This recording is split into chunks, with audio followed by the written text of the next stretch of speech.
मला अतिशय आनंद आहे की एक चांगला तोडगा, मराठा समाजाच्या हिताचा तोडगा आज मंत्रिमंडळ उपसमितीने काढला आणि त्यामुळे जे काही उपोषण चालू होतं ते उपोषण आता संपवण्यात आलेलं आहे। खरं म्हणजे हैदराबाद गॅझेट लागू करण्याकरता आमची सुरुवातीपासून तयारी होती, पण त्यातला महत्त्वाचा विषय असा होता की त्या ठिकाणी श्री मनोज जरांगे पाटील यांची जी मागणी होती सरसकटची, त्याच्यामध्ये कायदेशीर अडचणी होत्या। हायकोर्टाचे आणि सुप्रीम कोर्टाचे निर्णय हे बघता अशा प्रकारे सरसकट करणं शक्य नव्हतं आणि विशेषतः आपण या ठिकाणी लक्षात घेतलं पाहिजे की या संदर्भात ही वस्तुस्थिती त्यांच्या लोकांच्याही लक्षात आणून देण्यात आली। मंत्रिमंडळ उपसमितीची त्यांच्या जे काही त्यांची टीम होती त्यांनाही हे लक्षात आणून दिलं की आपल्या कायद्याप्रमाणे आणि देशाच्या संविधानाप्रमाणे आरक्षण हे समूहाला नसतं, ते व्यक्तीला मिळत असतं आणि त्या व्यक्तीने ते क्लेम करायचं असतं आणि म्हणूनच अशा प्रकारे सरसकट करता येणार नाही, ते कायद्याच्या पातळीवर टिकणार नाही। आणि त्यांनी देखील काल ती भूमिका समजून घेतली, स्वीकारली आणि त्यांनी सांगितलं जर कायद्यात सरसकट बसत नसेल तर सरसकट करू नका। आणि मला असं वाटतं की त्यातनं हा जो काही एक स्टेलमेट होता तो स्टेलमेट मागे झाला आणि पुन्हा त्या संदर्भातल्या चर्चा मंत्रिमंडळ उपसमितीने केल्या, त्याचा GR तयार झाला, त्याच्यात काही बदल होते ते बदल आपण केले आणि तो GR देखील इश्यू झालेला आहे आणि त्यासोबत इतरही काही अनुषंगिक मागण्या होत्या, त्या सगळ्या मागण्या मंत्रिमंडळ उपसमितीने त्या ठिकाणी मान्य केल्या आहेत। मराठा समाजाला लाभ होईल आणि बोलतो बोलतो बोलतो बोलतो काही करू नका। त्यामुळे एकूणच पहिल्यांदा तर मला श्री राधाकृष्ण विखे पाटील जे या मंत्रिमंडळ उपसमितीचे अध्यक्ष होते आणि मंत्रिमंडळ उपसमितीतील सर्व जे प्रमुख नेते आहेत त्या सर्वांचं, आमच्या मंत्र्यांचं अतिशय मनापासून अभिनंदन करायचं आहे की त्यांनी सातत्याने बसून एकेका गोष्टीचा अभ्यास करून मोठ्या प्रमाणात चर्चा करून त्या ठिकाणी हा मार्ग काढलेला आहे। आणि आता हा मार्ग निघाल्यामुळे मुळातच जे मराठवाड्यात राहणारे आमचे मराठा समाजाचे लोक आहेत यांचा कधी काळी त्यांच्या रक्तनात्यातल्या कोणाचाही कुणबी म्हणून उल्लेख झाला असेल तर त्यांना आपल्याला नियमाने ते सर्टिफिकेट देता येतं आणि हैदराबाद गॅझेटियरमुळे अशा प्रकारची नोंदी शोधणं हे सोपं होणार आहे आणि त्यातनं फॅमिली ट्री एस्टॅब्लिश करून अशा प्रकारचं आरक्षण देता येणार आहे। म्हणजे एकीकडे ज्यांना अशा प्रकारचा पुरावा मिळेल त्या सगळ्यांना ते आरक्षण मिळेल आणि जी ओबीसी समाजात भीती होती की सरसकट सगळे अशा प्रकारचं आरक्षण घेतील आणि ज्यांच्याकडे पुरावा नाही तेही आरक्षण घेतील आणि इतरही समाजाचे त्याच्यामध्ये घुसण्याचा प्रयत्न करतील, तर तशा प्रकारे आता या ठिकाणी होणार नाही। ज्यांचा खरा क्लेम आहे पण कागदपत्रांच्या अभावी त्यांना तो क्लेम मिळत नव्हता, अशा मराठा समाजाच्या लोकांना आता याचा फायदा मिळणार आहे। त्यामुळे मला असं वाटतं की एक मराठा समाजाकरता अतिशय चांगला निर्णय आणि विशेषतः हा सगळा प्रश्न सर्वाधिक मराठवाड्यामध्ये होता, कारण मराठवाड्यात रेकॉर्ड्स नाही आहेत आणि म्हणून मराठवाड्याकरता हा प्रश्न अत्यंत महत्त्वाचा होता आणि मराठवाड्यातनं इतरही भागांमध्ये राहायला गेलेले जे लोक आहेत त्यांच्याकरता महत्त्वाचा होता। मला असं वाटतं की त्याच्यावर एक संवैधानिक तोडगा आम्ही काढू शकलो आहोत, एक असा तोडगा काढू शकलो आहोत की जो कोर्टातही टिकेल आणि त्यातनं लोकांना फायदा होईल। आणि म्हणून मला असं वाटतं की मी स्वतःही मंत्रिमंडळ उपसमितीच्या कामावर समाधानी आहे. त्यांनी उत्तम काम या ठिकाणी केलेलं आहे. मी त्यांचं अभिनंदन करतो. आणि या सगळ्याच्या दरम्यान थोडा मुंबईकरांना त्रास सहन करावा लागला. खरं म्हणजे त्या संदर्भात मुंबईकरांची दिलगिरी देखील मी व्यक्त करतो की जो काही त्रास त्यांना सहन करावा लागलाय. पण मला असं वाटतं की शेवटी एक चांगला निर्णय या ठिकाणी आपण घेतलाय.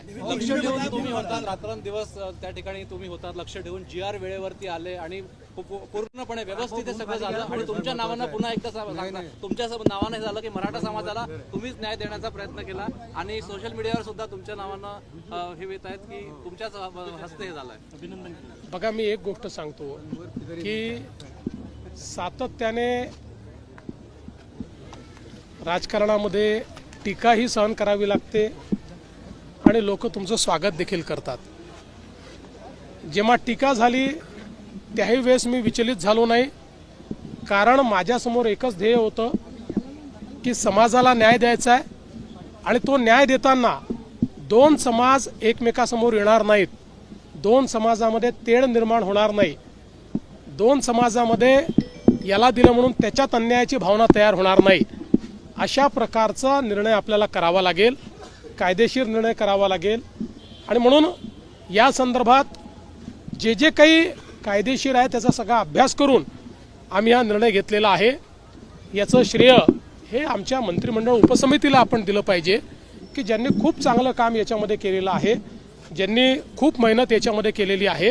आणि पुढेही ही समिती सातत्याने समाजाकरता काम करेल. मी एक गोष्ट आपल्याला निश्चितपणे सांगतो, मला दोष दिले, शिव्या दिल्या, तरीही मी समाजाकरता काम कालही करत होतो, आजही करतो आणि उद्याही करत राहील. मराठा समाज असो, OBC समाज असो, महाराष्ट्रातला कुठलाही समाज असो, प्रत्येक समाजाकरता काम करणं हे माझं मी कर्तव्य समजतो. त्या कर्तव्यात कधी शिव्या मिळतात, कधी तुम्हाला फुलांचे हार देखील मिळतात. नागपूरमध्ये साखळी उपोषण सुरू आहे, कशा प्रकारे त्यांची समजूत काढणार? मला असं वाटतं की आता साखळी उपोषणाची आवश्यकता नाही. जो काही OBC समाजामध्ये एक समज तयार झाला होता की त्यांचं आरक्षण काढून दुसऱ्या कोणाला तरी देण्याचा प्रयत्न होणार आहे, असं कुठेही झालेलं नाही. त्यामुळे मला असं वाटतं की आता OBC समाजाने देखील या संदर्भात आता सगळी आंदोलनं ही परत घेतली पाहिजेत. आणि मी त्यांनाही आश्वस्त करतो की जोपर्यंत हे सरकार आहे तोपर्यंत दोन समाजांना एकमेकासमोर आणणं, त्यांच्यात तिढा निर्माण करणं, एकाचं दुसऱ्याला, दुसऱ्याचं तिसऱ्याला करणं हे आम्ही कधीच करणार नाही. आमच्याकरता महाराष्ट्राची सामाजिक वीण, महाराष्ट्राचं सोशल फॅब्रिक हे अत्यंत महत्त्वाचं आहे. या निमित्ताने मी खरं म्हणजे माझे जे सहकारी आहेत दोन्ही उपमुख्यमंत्री माननीय श्री एकनाथराव शिंदेजी आणि माननीय श्री अजित पवारजी यांचेही आभार मानतो. कारण ज्यावेळेस आम्ही या संदर्भातले निर्णय घेतले त्यावेळेस त्या निर्णयामध्ये हे दोघंही पूर्णपणे माझ्या पाठीशी होते. त्यांनी पूर्ण समर्थन या संदर्भात आम्ही तिघांनी या मंत्रिमंडळ उपसमितीला दिलं होतं. त्यामुळे त्यांचेही मी आभार मानतो. आणि विशेषतः पोलीस प्रशासन असेल, महानगरपालिका प्रशासन असेल, याच्यावर खूप ताण पडला, भरपूर अडचणी त्याच्यामध्ये तयार झाल्यात. पण मला असं वाटतं की आता तोही ताण दूर झालेला आहे. माननीय उच्च न्यायालयाने देखील काही नाराजी व्यक्त केलेली आहे. सरकारच्या बद्दलही त्यांनी काही आम्हालाही सूचना केलेल्या आहेत. तर आम्हाला ज्या सूचना केल्या आहेत त्याचं आम्ही तंतोतंत पालन करू. आंदोलन करण्याची गरज पडणार नाही का? मराठा समाजाचा जे काही आरक्षणाचा प्रश्न होता तो सुटलेला का? आधी 10% आता त्यांची मागणी नाही, मला असं वाटतं की आता कोण काय करणार याच्याबद्दल तर मी बोलू शकत नाही. पण जे काही प्रश्न आहेत ते प्रश्न सोडवण्याचा आमचा प्रयत्न आहे. मराठा समाजाला जे जे देता येतील ते आम्ही यापूर्वी दिलं. आपल्याला कल्पना आहे, मी मुख्यमंत्री असताना पहिल्यांदा आपण आरक्षण दिलं, त्यानंतर मग त्याच्यामध्ये ते हायकोर्टात टिकलं, सुप्रीम कोर्टात टिकू शकलं नाही. परत शिंदे साहेब मुख्यमंत्री झाले तर आपण त्या ठिकाणी आरक्षण दिलेलं आहे. आपण आपल्याला कल्पना आहे की अण्णासाहेब पाटील आर्थिक विकास महामंडळ हे आपण सक्षम केलं आणि श्री नरेंद्र अण्णासाहेब पाटील यांना अध्यक्ष केलं. त्यांच्या नेतृत्वामध्ये 1.5 लाख मराठा तरुणांना आपण उद्योजक केले आहे. ते नोकरी मागणारे नाही, नोकरी देणारे झालेले आहेत. आपण सारथीची निर्मिती केली. सारथीमुळे आज IAS, IPS किंवा MPSC मध्ये किंवा सगळ्या स्पर्धा परीक्षांमध्ये मराठा समाजाचा टक्का त्या ठिकाणी आपण वाढवलेला आहे. त्यांना चांगली त्या ठिकाणी एक प्रकारे वाव मिळतो आहे. शिक्षणामध्ये आपण शिष्यवृत्तीची योजना सुरू केल्यामुळे उच्च शिक्षण सोपं झालेलं आहे. राहण्याची व्यवस्था, खाण्याची व्यवस्था व्हावी म्हणून निर्वाह भत्ता आपण पंजाबराव देशमुख निर्वाह भत्ता योजना सुरू केली, त्यामुळे तीही अडचण आपण दूर केलेली आहे. आणि यासोबत जी चांगली मुलं आहेत ज्यांना परदेशात शिकण्याची इच्छा आहे, चांगले मार्क आहेत, पण पैसे नाही म्हणून शिकू शकत नाही, त्यांच्या परदेशी शिष्यवृत्तीची योजना देखील आपणच सुरू केलेली आहे. त्यामुळे मला असं वाटतं की ज्या वेळी मराठा समाजाच्या हिताचे निर्णय घेण्याची वेळ आली त्यावेळेस आम्हीच ते निर्णय घेतलेत, हे मात्र मी अधोरेखित करू इच्छितो. उपोषण सोडलेलं आहे, रसद कोण पुरवणार असं तुम्हाला माहिती होतं असं बोलला होता, त्याचा खुलासा आता योग्य वेळी खुलासा. मला असं वाटतं की जेव्हा चांगल्या गोष्टी घडतात त्यावेळी आपण फार आता त्याच्यात खोलात जाऊ नये, आणि सगळ्या गोष्टी तुम्हाला माहिती असतात, जाऊ दे. मनोज जरांगे ने अनशन खत्म किया है, सरकार ने मांगे मराठा आरक्षण. देखिए, मुझे इस बात की खुशी है कि आज ये अनशन यहाँ समाप्त हुआ है, और विशेष रूप से मैं बधाई देना चाहता हूँ हमारी कैबिनेट सब कमेटी को, जिन्होंने इसके ऊपर बहुत अच्छा कार्य किया, और मेरे दोनों साथी उप मुख्यमंत्री एकनाथ शिंदे जी और उप मुख्यमंत्री अजित पवार जी, इनको भी मैं धन्यवाद देना चाहूँगा कि उन्होंने भी इसमें पूरी मदद हमको की है, और हम लोगों ने इसमें से मार्ग निकाला है. जो उनकी सबसे अहम मांग थी कि हैदराबाद गैजेटियर को लागू करना चाहिए, उस मामले में हमारा कोई दूसरा मत नहीं था, लेकिन उस मांग के साथ उनका जो कहना था कि इसको एक साथ सभी को आप लागू कर दीजिए, तो हमने उनको ये समझाने की कोशिश की कि आरक्षण जो होता है वो समूह को नहीं, वो व्यक्ति को होता है. व्यक्ति को आरक्षण मांगना पड़ता है, इसलिए इस प्रकार का निर्णय नहीं हो सकता. उसके लिए कोई ना कोई सबूत देना पड़ता है. सबूत के तौर पर ये हैदराबाद गैजेटियर काम में आएगा, क्योंकि हैदराबाद गैजेटियर में जब उनके दादा परदादा का नाम ये कुणबी जाति में अगर रहेगा तो उसका फायदा उनको मिलेगा, और नियम के अनुसार उनको उसका सर्टिफिकेट मिलेगा, उनको आरक्षण मिल पाएगा. उन्होंने भी कल एक प्रकार से इस बात को स्वीकारा कि सबको एक साथ, जिसको उन्होंने सरसकट कहा था, वो नहीं हो सकता है, क्योंकि कोर्ट का आदेश वैसा नहीं है. कोर्ट के आदेश के खिलाफ अगर कोई कार्रवाई करेंगे तो कोर्ट उसको खारिज कर देगा. उन्होंने भी वो स्वीकारा, तो हमारे लिए फिर मार्ग आसान हुआ, और हमने हैदराबाद गैजेटियर को लागू करने का निर्णय वहाँ पर लिया है, जिसमें पुराने रिकॉर्ड्स ये सारे मिलेंगे, और उन रिकॉर्ड्स में जिनके खून के रिश्ते में अगर इस प्रकार से जाति का उल्लेख मिलेगा तो उनको उसका फ़ायदा मिलेगा, जिसके कारण मराठा समाज को मुझे ऐसा लगता है कि बहुत फ़ायदा इसके कारण मिलने वाला है. और विशेष रूप से मराठवाड़ा में जो मराठा समाज है उसके लिए जो एक तकलीफ थी कि मराठवाड़ा ये चूंकि निज़ाम के राज में था, वो अंग्रेज़ों के राज में नहीं था, इसलिए वहाँ पर एविडेंस का एक बड़ा प्रॉब्लम था, साक्ष्य मिलते नहीं थे, तो इसके कारण वो साक्ष्य मिलेंगे. सर, आपको भी व्यक्तिगत तौर पर बहुत टारगेट करने की कोशिश इस पूरे आंदोलन में हुई थी?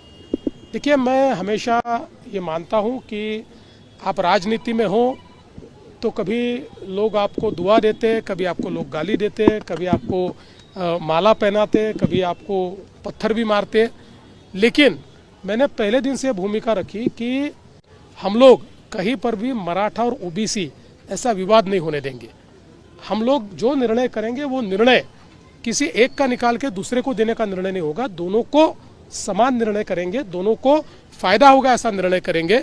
और मुझे ऐसा लगता है कि वो हमने किया, और मुझे आज इस बात की खुशी है कि हम लोग एक अच्छा निर्णय ले पाए, जिसके कारण मराठा समाज को बड़े पैमाने पर अब फायदा होने वाला है.